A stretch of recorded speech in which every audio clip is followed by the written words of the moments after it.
Yeah. So you have one car with that breadth, and that's what all these cars are. That's what they're all supposed to be like. But this is an 11-year-old car, and it still has this level of variety and the spectrum of behavior based on what gear you've got it in, which is pretty awesome.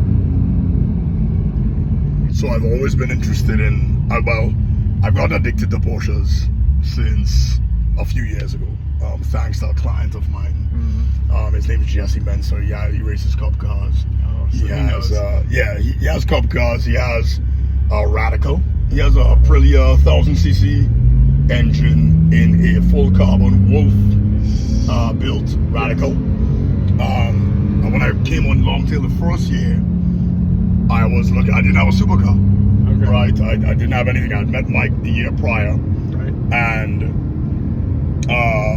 Mike, I said, well, he told me about Longtail. I said, man, I'm in. I'll figure something out.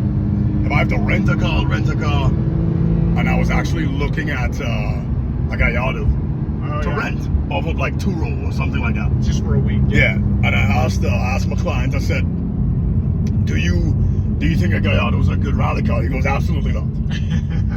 And he tells me, he says, do you know that Porsche has a rental program? And I said, no, I didn't. Right. Naturally, they want to try to get you to buy it. Right. So I rented that chalk Cayman GTS. Which is a great color. Which was amazing. Yes. And he happened to have his 2016 Ford GT. 2019 Ford GT. Yeah. On the rally that first year, which is a spaceship. That's crazy. Nice Targa. Yes. Fast forward, we ended up with the M4 last year. I bought a Macan S in chalk, which is an amazing car, one of the best daily drivers. Yes. And I've had my eyes on a GT car, preferably a GT4 initially. Been leaning a little bit more towards the 911, and then Karl shows up in this. What year is this? 2012 911 Turbo S. This thing.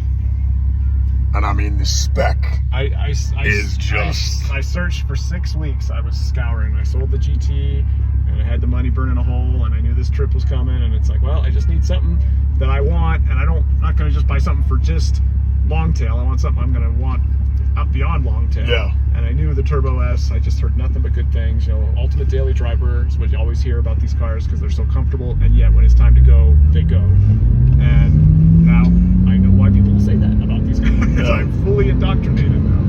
So look at this, Joe. Look at. I mean, it's just holding gears. It's just holding gears. Yeah. It will not upshift. I went Sport Plus. Yeah, but then if I hit it off, goes back to subtle. Now everything's quiet and nice. Which is probably one of my favorite things about Porsches. Yes. Is that you can get rowdy. Yeah. If and when you need to. And you can get very subtle and calm and collected and refined. Yes. I think it's probably the best word for it. Yeah. Every other time. You know, and I mean, this car is spec'd to the hilt. Carbon everywhere. My paint matched. Yeah. Little trim pieces. Got the yellow PDK. gauges. Yellow gauges, chrono package, you know, and by the way, this is a over 500 horsepower, all-wheel drive twin turbo monster of a car.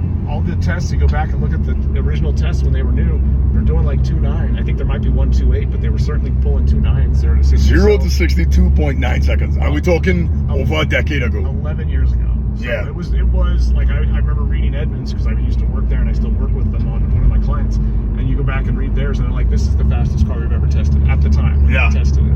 So. And I mean, even the new Turbo S, the 992 Turbo S is kind of holding true, right? They're running low 10 second quarter mile runs on street tires. Yeah. On prep surfaces, which is bananas. Yes. You know, but Porsche has held true to their level of excellence, their engineering. Yeah. Right. I mean, it's incredible, and I think I'm sold, man. I think now I want the Turbo S because I think Will made a point. Will mentioned something earlier. He said if you want something that drives like a track type thing and a better driving experience, he's like the GT car, GT4, yeah. Which I don't disagree. Totally. However, I'm not a race car driver.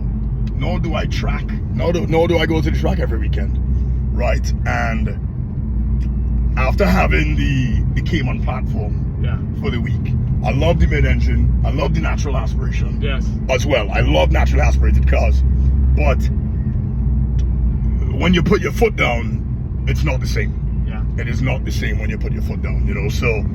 Well, and Anthony, I mean, let's be honest, right? They're selling a hell of a lot of GT3s, GT3 RSs, GT4s because of the promise of the track capability. Yeah. But everyone knows what percentage of those cars go to the track, what percentage time. Yeah, I mean, I would say less than 15%. I think that's being generous. And I think you're being really generous. Yeah. I think a lot of guys don't drive their cars at all, which is really sad. Yeah. And then the guys who drive them, they're going to Cars and Coffees. Maybe they go do a canyon run. The guys who actually take their car to a track, push it as hard as it's capable of being pushed because it's the GT3, because it's the RS or the GT4. They're never utilizing that car's capability. Yeah. All the rest of the time they're driving it, they're riding and they're hearing and they're, you know, and all that. And so that's why, to me, it's like those diagrams, you know, where there's all the characteristics of on separate areas, and then the better something is, the closer it is to each of those characteristics. And what you want is a biggest circle as possible. You want to cover as much, you want to be as good as possible in as many different varied things as possible. And to me, that's what the 911 Turbo S is. It's not quite as track capable as these track focused cars, but it's frighteningly close. Yeah. It destroys them when you're not on a track in terms of comfort and refinement. And so you basically, it's like your total package number is higher than those track focused cars. And to be fair, right now, I could get one of these with moderate mileage for substantially less than a GT car. Yeah. You know, I mean, a 2016 GT4, they've come back down a bit, right? But it's not the 4 liter. Right. And to me, the 4 liter is the sweet spot personally. Yes. In that car, to be specific, right? But the 2020s are still selling for 130, 140. Yeah. So if you could get into a 997, right, or even an early gen 991, I would prefer 991.2, right, of the 991 years, right. And you have so much more bang for your buck. Yes.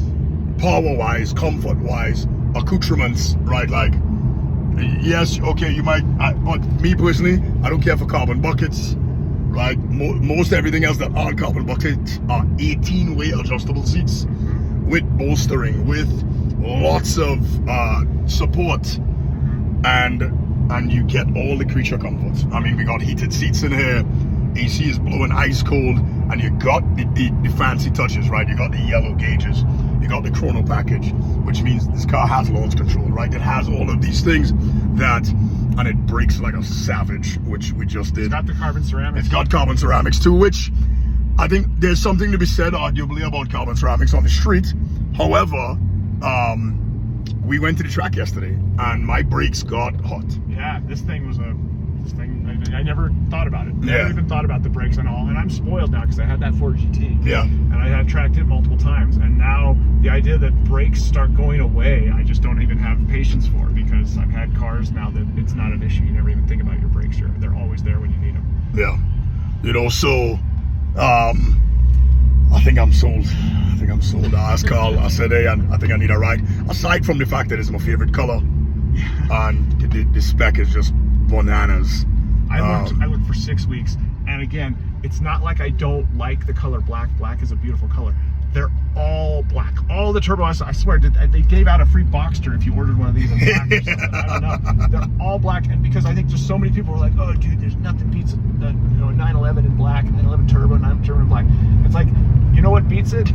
Individuality beats it, okay? Not looking like every other 911 Turbo S on the internet or at the car meets and stuff. That's what beats a black Turbo S. So that's why when this one popped up with ruby red and sand beige interior, I was like, oh my gosh, I think I might have to buy this one, because you can't find interesting colors on these. They're almost all black, and then the rest of them are silver or white. And if you take those 3 colors out, there's almost nothing left. And to be fair, the silver on this is kind of boring. I wanted something that looks... The silver is kind of, so is the white. You know? I mean, black is black. If you like a black car, right, there's not much that looks better than a black car when it's clean. Right. However, when are they clean, right? How long can you keep a black car clean for? Yeah. It's what they say, you don't own a black car, it owns you. Yeah, because it takes all your time. If you are at all dedicated to having a clean vehicle. My Tundra's black. Yeah. And I hate it. I just want to wrap it, to be honest, at this point. Yeah. You know, but thanks for your time, man. Thanks for the time. Thanks for the opportunity. Absolutely. Thanks Glad for you ride. could take some I'm gonna be time. riding back with him too. Just you know, Will is gonna have to figure it out. But Yeah, no. We, Let's see if we can find an open area where we can, yeah, have a little fun. Do like a dig. I've only done launch control on this once. I did it for the first time like 4 days ago with my other friend, and it was like, okay, that was awesome. Yeah. When I found out my mechanics had launch control, Oh yeah. I think I had launch control everywhere for a week. Every stoplight was launch control. It was just launch control and after launch control. And Porsche does it Oh my gosh. phenomenally. All-wheel drive, so there's just nothing but traction, and it just, man. I mean, I've done launch control in enough cars. I was like, all right, let's try it in this one, not expecting anything except that it would be kind of cool, and it was like, okay, that was hugely impressive. It launched. And they did some roll racing yesterday on Longtail at Utah Motorsports Compound. That's what the C stands for. I Campus. believe. Utah Campus. Motorsports Campus. Utah Motorsports Campus. And this thing was walking that. Yeah. 600 LT. Yeah, and it was frighteningly close to a 765 LT, which weighs like 400 pounds less and has like 150 more horsepower. And I was expecting to get pretty quickly dusted, and I got eventually dusted. But we launched at 40 miles an hour. We both put the hammer down, and this thing jumped out like a car length and a half, and had to be reeled back in. Same thing with DJ's 1100. Twin turbocharged. Yeah, crazy thing. Huracan Performante. I got to jump on him too when I floored it and stuff, and he had to reel me in. So And also, something to be said. There will be a Turbo S in my future. Later. Thanks again, Karl. Thank you.